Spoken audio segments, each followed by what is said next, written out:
ഓച്ചിറ പ്രയാർ കളിയിക്കശ്ശേരിൽ ഭദ്ര ഭഗവതി ക്ഷേത്രത്തിൽ പാർവതി പരിണയ ചടങ്ങുകൾ നടത്തി. ക്ഷേത്രത്തിൽ നടന്നുവരുന്ന നവാഹയജ്ഞത്തിന്റെ ഭാഗമായാണ് പാർവതി പരിണയ ചടങ്ങുകൾ നടത്തിയത്.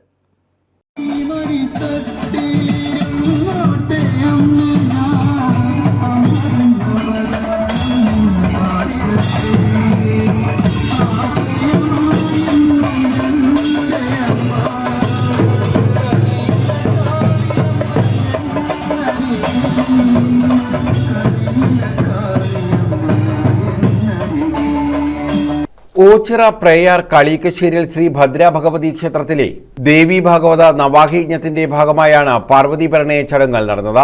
യജ്ഞത്തിന്റെ 6ാം ദിവസമായിരുന്നു ചടങ്ങുകൾ. ഇതോടനുബന്ധിച്ച് പാർവതി പരിണയ ഘോഷയാത്ര നടന്നു. പ്രയാർ വടക്ക് ക്രാശ്ശേരിയിൽ ദുർഗാ ഭഗവതി ക്ഷേത്രത്തിൽ നിന്നുമാണ് ഘോഷയാത്ര ആരംഭിച്ചത്. നിരവധി ഭക്തരുടെ സാന്നിധ്യത്തിൽ ക്ഷേത്രാങ്കണത്തിൽ ഘോഷയാത്ര എത്തിച്ചേർന്നു. തുടർന്നാണ് പാർവതി പരിണയ ചടങ്ങുകൾ നടത്തിയത്. പാർവതി സ്വയംവര ചടങ്ങിന് മുന്നോടിയായി നവഗ്രഹ പൂജ, ഉമാമഹേശ്വര പൂജ എന്നിവയും നടന്നു. News bureau, Ochira.